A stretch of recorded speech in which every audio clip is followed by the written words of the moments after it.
নমস্কার, আমি রিঙ্কু। আমার এই ছোট্ট চ্যানেলে তোমাদের সকলকে স্বাগত। তো আজকে একটি কেকের রেসিপি নিয়ে এসেছি। তো আজকে একটি কিন্তু 2 টাওয়ার চকলেট কেক তৈরি করব, তারই রেসিপি তোমাদের সঙ্গে শেয়ার করব। তোমরা সঙ্গে থেকো, পাশে থেকো। আর যারা আমার এই চ্যানেলে নতুন দেখছো তারা অবশ্যই আমার চ্যানেলটিকে সাবস্ক্রাইব করে দিও, এবং যারা ফেসবুক থেকে দেখছো তারা অবশ্যই আমার চ্যানেলটিকে একটু লাইক, কমেন্ট এবং শেয়ার করে দিও। তো যাই হোক, কথা বলতে বলতে বেশ কিছুটা কাজ কিন্তু আমি এগিয়ে ফেলেছি। এখানে দেখো, আমি কিন্তু ভেতরে চকলেট কেক দিয়েছি। এখানে একদম পুরো চকলেটেই কাভার ছিল, কিন্তু ওপরটা আমি কিন্তু নর্মাল ক্রিম দিয়ে কাজ করব। অনেক সময় হয় কি, কাস্টমারের থাকে যে কেকটা চকলেট হবে। চকলেটের কেক তো সচরাচর খুব ভালো ডিজাইনের ভিতর আসে না, তো সেই কারণে ভিতরটা চকলেট কেক থাকে এবং ওপরে কিন্তু আমরা নর্মাল ভ্যানিলা ফ্লেভার দিয়ে আমি কিন্তু ডেকোরেশনটা করে নেব।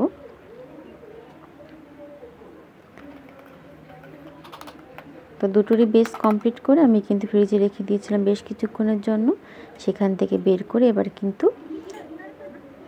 আমি বের করে নিয়েছি। এবার আমি কিন্তু হালকা অরেঞ্জ কালার এখানে মিশিয়ে নিয়েছি ক্রিমের সঙ্গে, এবং প্যালেট নাইফের সাহায্যে কিন্তু এইভাবে আমি সুন্দর করে দেখো ক্রিমটা লাগিয়ে নিচ্ছি। এখানে কিন্তু তোমরা আগেই পাইপিং ব্যাগের সাহায্যে কিন্তু হাফ হাফ করে নিতে পারো, কিন্তু এখানে ক্রিমের যে কালারটা সেখানে কম ব্যবহার করার জন্য আমি কিন্তু এইভাবেই তৈরি করে নিচ্ছি। এতে কালারটা অনেকটাই কম লাগে, সেই কারণেই কিন্তু আমি হালকা করে এইভাবে প্রেস করে কালারটা মিশিয়ে নিচ্ছি আর কি। তোমরা চাইলে কিন্তু হাফ হাফও করে নিতে পারো। দেখো, মোটামুটি আমার দুটো কেকেরই বেস আমি কিন্তু সুন্দর করে কমপ্লিট করে নিয়েছি, এবং ফ্রিজে কিন্তু রেখে দিয়েছিলাম মোটামুটি 1 ঘন্টার জন্য, এবং সুন্দরভাবে সেট হয়ে গিয়েছে। এবং চারিদিকটা দেখে দেখো আমি সুন্দর করে বসিয়ে নিচ্ছি। গরমের সময় কেক বানাতে কিন্তু ভীষণই সমস্যা হয়, যেহেতু আমার ঘরে কিন্তু এসি নেই। আমি নর্মাল টেম্পারেচারে কিন্তু কেক তৈরি করি, সেই কারণে গরমের সময় একটু ফ্রিজে বারবার ঢোকাতে হয়। তো সেই কারণেই কিন্তু সামান্য একটু অসুবিধা হয়ে থাকে।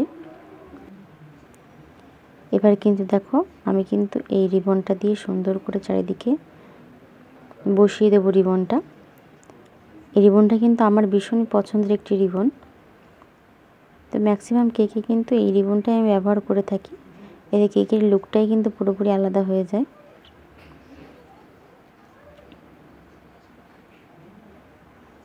দেখো, সুন্দর করে এবার কিন্তু আমি কেটে নেব।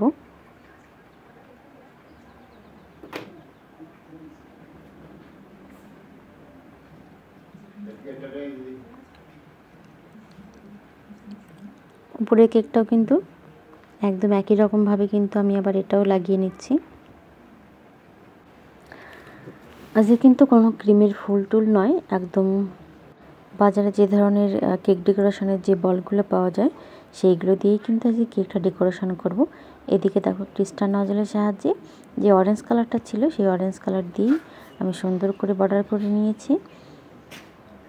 অটোমেটিকলি দেখো খুব সুন্দর কিন্তু গ্লেজ এসে গিয়েছে। এবার দেখো, এই ধরনের বলগুলো কিন্তু এখন অ্যাভেলেবেল কেক শপগুলোই পাওয়া যায়, তো সেখান থেকেই বলগুলো নিয়ে আসা হয়েছিল, এবং সেগুলো দিয়েই কিন্তু যে কেক ডেকোরেশন করব।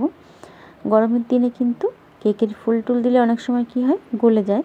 তো এই ধরনের রেডিমেড যে ডেকোরেশনের জিনিসপত্র পাওয়া যায় সেগুলো দিয়ে কিন্তু কেক ডেকোরেশন করলে অনেকটাই কেকটা ভালো থাকে, এটা নষ্ট অনেকটা কম হয়।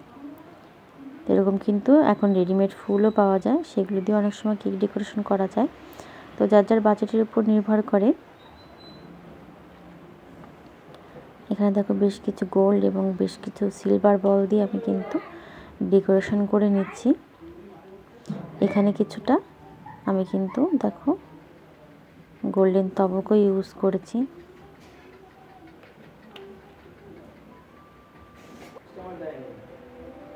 এবং কিছু পাল ব্যবহার করেছি এখানে আমি।